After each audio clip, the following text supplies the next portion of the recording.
Now, we're setting off on a journey across Shanxi province, from the northern frontier to the ancient cities of the south. Our adventure begins in Beijing. The fastest way to northern Shanxi is by high-speed train to Datong, a journey of around 2 hours.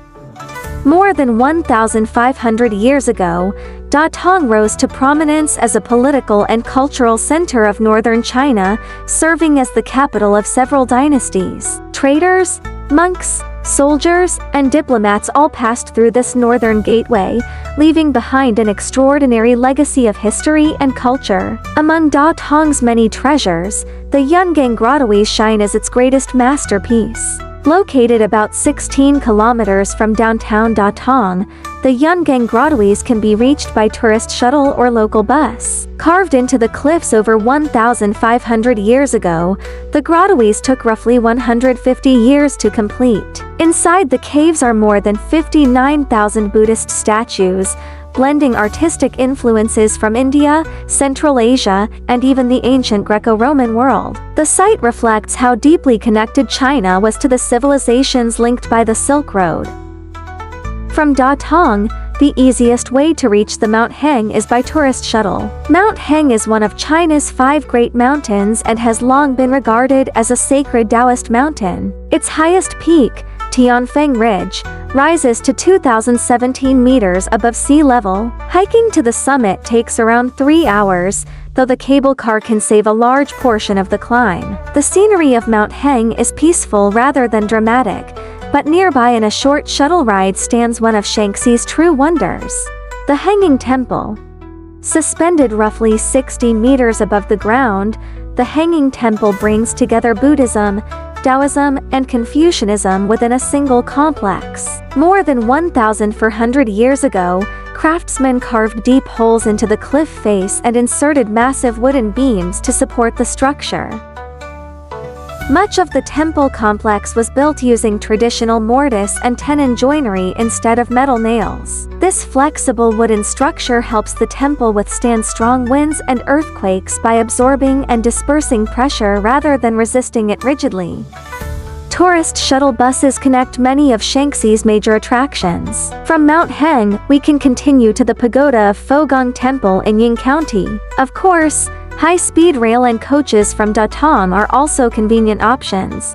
Built in 1056, the pagoda, also known as the Ying County Wooden Pagoda, is the oldest and tallest surviving fully wooden pagoda in the world. Standing more than 67 meters tall, the pagoda has survived earthquakes, wars, and nearly 1,000 years of history. Constructed entirely through wooden joinery without iron nails, it remains one of the greatest achievements in ancient Chinese architecture. From Ying County, tourist buses continue onward to Yanmen Pass. For centuries, Yanmen Pass guarded the frontier between the agricultural dynasties of China's Central Plains and the nomadic peoples of the north. Because of its strategic importance, it became known as Chinese First Pass. From Yanmen Pass, we take the high-speed railway south to Taiyuan, the capital of Shanxi province. The journey takes about an hour, but if you're interested in Buddhist culture, you can make a detour to Mount Wu Tai. Revered as the sacred mountain of Manjushri Bodhisattva, Mount Wu Tai ranks first among China's 4 sacred Buddhist mountains. Back in Taiyuan, where ancient traditions meet modern city life, the city's greatest cultural treasure is Jinchi Temple.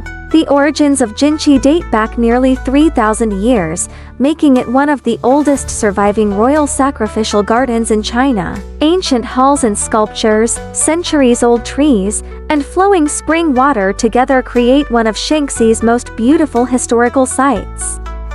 From Taiyuan, we continue to one of China's greatest historical cities, Pingyao Ancient City. In this case, regular trains are often more convenient than high-speed rail, since Pingyao's old town is within walking distance of the regular railway station. Pingyao preserves the urban layout, architecture, and atmosphere of cities from the 14th to the 19th centuries. During the 19th and early 20th centuries, Pingyao became the financial center of China. Merchant families from the city established draft banks across the country and even overseas in places such as Japan and Singapore. Among them, Shengcheng Draft Bank is widely recognized as China's first modern bank.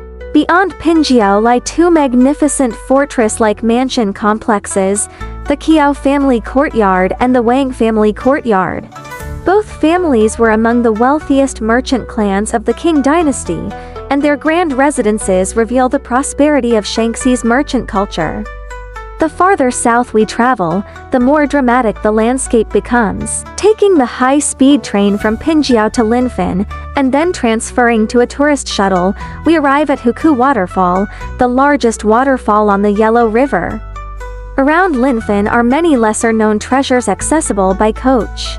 At Haoxi Tian Temple, the Mahavira Hall contains 1978 suspended sculptures dating back to the 16th century. At Guangsheng Temple, the Feihong Pagoda is celebrated as the biggest multicolored glazed pagodas in China. And at Yunqiao Mountain, natural ice caves preserve frozen formations throughout the year.